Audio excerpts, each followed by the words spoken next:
प्रधानमंत्री नरेंद्र मोदी आज पूर्वोत्तर के दौरे पर पहुंचे। उन्होंने असम के मोरान में कहा कि कांग्रेस चौकीदार से तो नफरत करती है, चाय वालों से भी तिलमिलाई हुई है। पीएम ने जनसभा को संबोधित करते हुए कहा कि भारत ने पहली बार आतंकियों को घर में घुसकर मारा, लेकिन कांग्रेस परेशान है।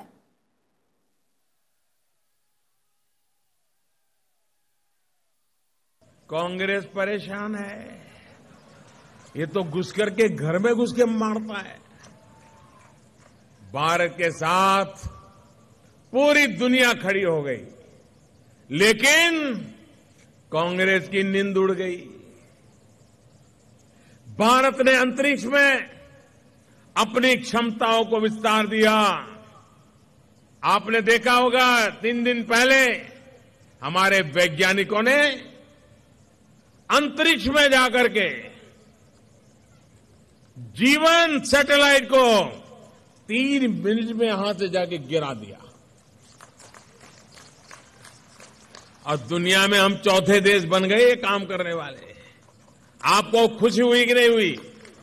आनंद हुआ कि नहीं हुआ? कांग्रेस के आंखों में आंसू आ गए कि ये क्या कर दिया। इसके बाद प्रधानमंत्री असम के तेजपुर पहुंचे। तेजपुर के गोहपुर में जनसभा को संबोधित करते हुए उन्होंने कहा कि आपके प्रदेश के हितों की रक्षा ये चौकीदार ही कर सकता है। इस चौकीदार से आपको प्यार है और उन्हें खौफ है।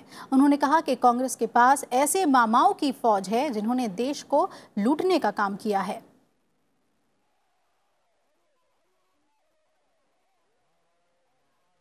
और इससे पहले प्रधानमंत्री ने अरुणाचल प्रदेश के वेस्ट सियांग जिले के आलो में एक जनसभा को संबोधित किया। उन्होंने कहा कि ये मेरा सौभाग्य है कि देश के इस महत्वपूर्ण भाग को पिछले 5 साल से नए भारत का नया ग्रोथ इंजन बनाने का प्रयास कर रहा हूं। आज़ादी के 7 दशक बाद अरुणाचल को रेलवे मैप पे लाने का अवसर मिला। कांग्रेस पर निशाना साधते हुए उन्होंने कहा कि 5 साल का सेवा भाव और 55 साल के सत्ता सुख का फर्क यही होता है। कांग्रेस की हमेशा करप्शन से मजबूत साठगांठ रही है। उधर बीजेपी अध्यक्ष अमित शाह ने गुजरात के गांधीनगर लोकसभा सीट से नामांकन दाखिल किया। नामांकन के समय उनके साथ अरुण जेटली, गृहमंत्री राजनाथ सिंह, गुजरात के मुख्यमंत्री विजय रूपाणी और शिवसेना प्रमुख उद्धव ठाकरे मौजूद थे।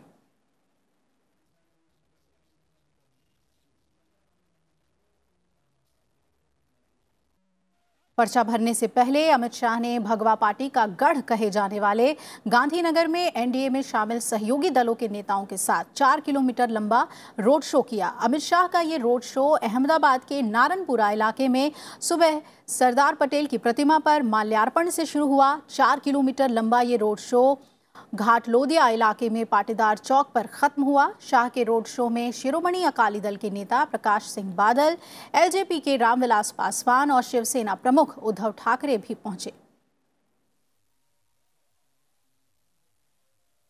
5 साल के अंदर ही ये विश्वास क्यों बना है? 5 साल के अंदर ही गुजरात का एक मुख्यमंत्री, जो मुख्यमंत्री बनने के पहले गांव का प्रधान का चुनाव भी नहीं लड़ा था, वो आज पूरी देश की जनता का लाडला क्यों बना है? क्योंकि 70 साल तक देश की जनता जिस नेता की राह देख रही थी, वो नेतृत्व देश की जनता को श्री नरेंद्र मोदी जी में दिखाई पड़ता है। कांग्रेस और बीजेपी के अलावा क्षेत्रीय दलों के नेता भी चुनाव प्रचार में पूरी ताकत झोंक रहे हैं। तेलंगाना की सभी सीटों पर पहले चरण में 11 अप्रैल को होने वाले मतदान के लिए चुनाव प्रचार जोर पकड़ने लगा है। तेलंगाना के मुख्यमंत्री और टीआरएस प्रमुख के चंद्रशेखर राव ने नालगोंडा में रैली को संबोधित किया। उन्होंने मिर्यालागुदा में जनसभा को संबोधित करते हुए दावा किया कि क्षेत्रीय पार्टियां ही केंद्र की सत्ता में आएगी। और वहीं डीएमके प्रमुख एमके स्टालिन ने रामेश्वरम में जनसभा को संबोधित किया। इस मौके पर उनके निशाने पर राज्य की सत्तारूढ़ एआईएडीएमके रही। समाजवादी पार्टी ने मुरादाबाद से पहले से घोषित उम्मीदवार को बदल दिया है। नासिर कुरैशी की जगह अब डॉक्टर एसटी हसन मुरादाबाद से प्रत्याशी बनाए गए हैं। पार्टी ने मुरादाबाद संसदीय सीट से अपने प्रत्याशी हाजी नासिर कुरैशी की जगह पर अब डॉक्टर ST हसन को उम्मीदवार बनाए जाने की घोषणा कर दी है।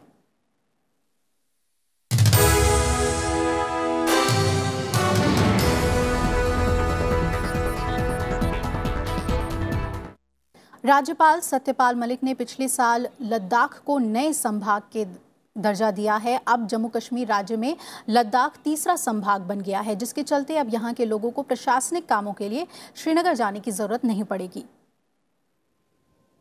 पाकिस्तान और चीन की सीमा से लगे होने के अलावा लद्दाख की भौगोलिक स्थिति बाकी देश से बिल्कुल अलग है। साल के आधे दिन ये इलाका जहां सड़क मार्ग से बाकी देश से कटा रहता है, वहीं इसका प्रभाव जीवन के हर क्षेत्र पर पड़ता है। कश्मीर संभाग का हिस्सा होने के कारण इस क्षेत्र को कई प्रशासनिक कामों के लिए भी श्रीनगर के रास्ते खुलने का इंतजार करना पड़ता है। लेकिन अब केंद्र सरकार ने लद्दाख को कश्मीर से अलग नए संभाग के तौर पर स्थापित करके कई समस्याओं का समाधान कर दिया है। लद्दाख का है मेन इशू, और खासकर लेह डिस्ट्रिक्ट का वो इशू यूटी का मुद्दा है। इसका मतलब हम लोग जम्मू कश्मीर से अलग मेन स्ट्रीम के साथ जाना चाहते हैं। It is not a new issue, it has been there for the last 3-4 decades now. BJP का मानना है कि इस कदम से लद्दाख के विकास में तेजी आएगी। पीडीपी का भी मानना है कि इसका लाभ मिलेगा और बजट के सही खर्च में योगदान मिलेगा, जबकि कांग्रेस के हिसाब से इसका कोई लाभ नहीं है। लद्दाख को यूटी देने के बाद बीजेपी ही करते हैं, बाकी लोग नहीं करेगा। तो फ्री लद्दाख फ्रॉम कश्मीर का ये मतलब है, अभी तक ये कश्मीर सेंट्रिक लीडर्स ने यहाँ के लोगों के साथ बहुत ही डिस्क्रिमिनेशन की है। तो जैसे लद्दाख आपने पहले आए हो, नहीं तो लद्दाख का कल्चर, लैंग्वेज बिल्कुल एक किंगडम था इंडिया के साथ जुड़ने से पहले, तो अपना राजा थे।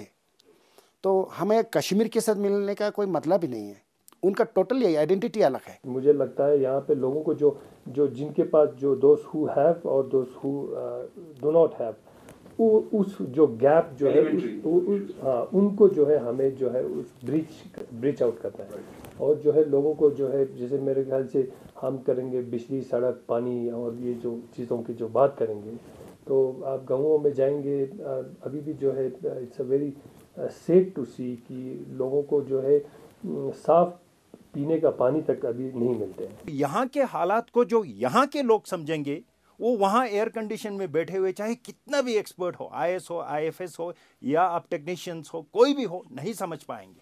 क्योंकि seeing is believing and experiencing is something which you can never get it.